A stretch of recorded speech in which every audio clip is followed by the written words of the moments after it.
Hi everybody, welcome again to another episode of Fish Keeping Jamaica. Welcome to my channel. Today's video is primarily about Tilapia Nursery. What is it? Why is it important? And the dynamics of it all.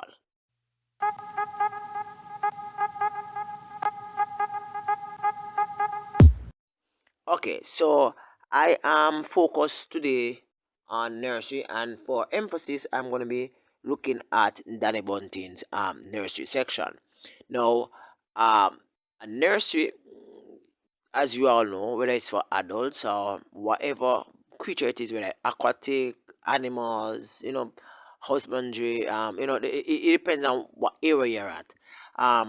Practically is associated with the young, right? So, tilapia nursery talks about fries, right? Fries. So you have three stages, yeah, three, four stages of tilapia development. You have fries, and then you have uh, fingerlings, you have juveniles, and you have adults, right? Persons might vary in all this. All right, so the the fries are normally kept in a smaller space in comparative to the larger tilapia, right? Fries are kept in, I call it now, in huge amount within a small space, and that's primarily for observation and or observation and identification of any issues that they might have. I spoke to you about the whole idea of grading your tilapia when actually moving them from one space to the another to the next, right? To another, right? Um, so this grading continues. Usually within a nursery, the fries will actually stay there for an average of about 28 days. After 28 days, they become what you call fingerlings. Fingerlings are added to huge ponds. I mean, like 1 acre pond, 2 acre pond, 3 acre pond. And we're talking about roughly 20,000, 30,000 fingerlings, right? But as you all know, we have birds and we have other predators that actually lurks within the water space.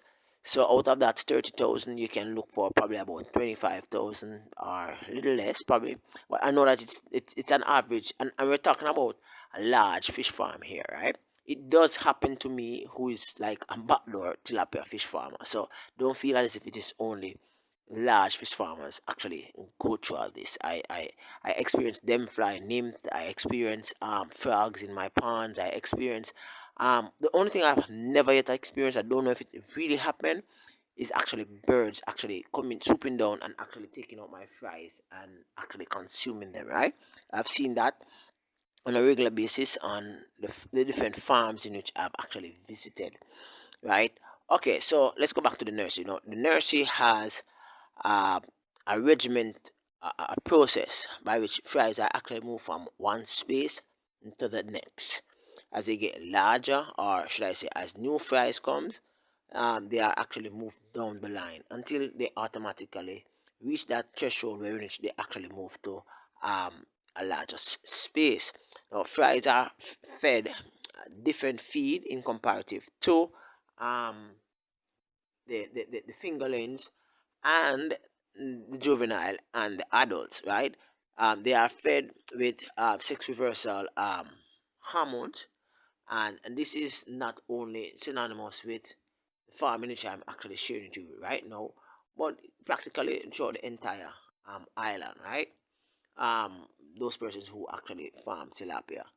And as I shared with you in a video, this has no health implication on the consumer, us humans, actually consuming them, because after a few weeks, right? Yeah, it actually dissipates from the body, so it's not. And I explain all of that in videos gone by, so I'm not going back into that, right? So the fries are actually kept in a space which is heavily aerated.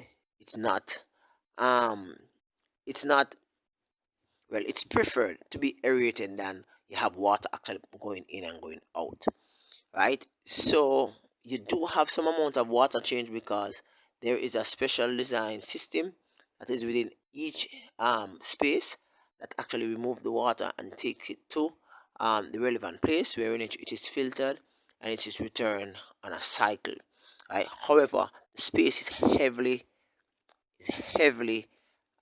aerated.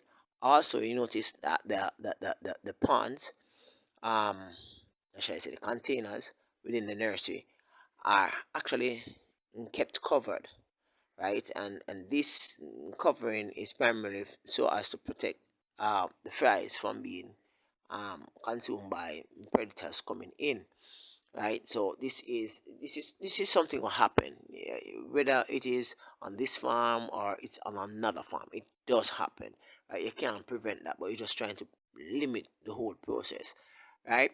Now, every single morning for a large farm like that mountain, every single morning, thousands of fries are collected. Fries are collected in the morning, in the afternoon, and in the evening, right? So you can just imagine the gentlemen who actually work at this section. They are going into a large 1 acre, 2 acre pond with the broodstock, and they are actually collecting the fries, right? And they are placed in one of these tubs.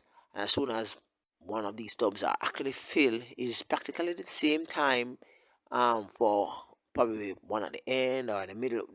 They keep stock, and so they keep check as to which one next should go into the 1 acre or 2 acre pond, right? So it's a sequence of events. So while this one is being filled with fries, the other one is inching closer to the 28 days, and as soon as 28 days come, it is actually moved to a pond that it has been pre-prepared. Should I say prepared, right? For it. So therefore, there's a sequence of event. So fries are always there.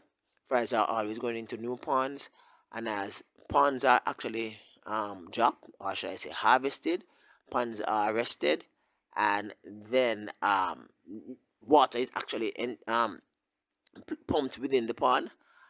It is allowed to sit there for a bit. There's no water conditioner, there's no chlorine, there's no stress remove. There's just pure river water, right? And they're talking about an extensive 274 acres property with 75 pond and more coming, right? So the a typical nursery for tilapia actually is a lot of work, and to me it's like more work for them, for those persons working with the nursery, within the nursery, than the adults. The adults, the only thing you need to do is just to feed them, ensure that the water is clean and water chemistry is good, and within 7.5 to 8 months you can actually harvest. Hit me up and ask me your questions. Remember to like, share, and subscribe, and don't forget to share the video with a friend. Peace out, guys. Catch you next time. Bye bye.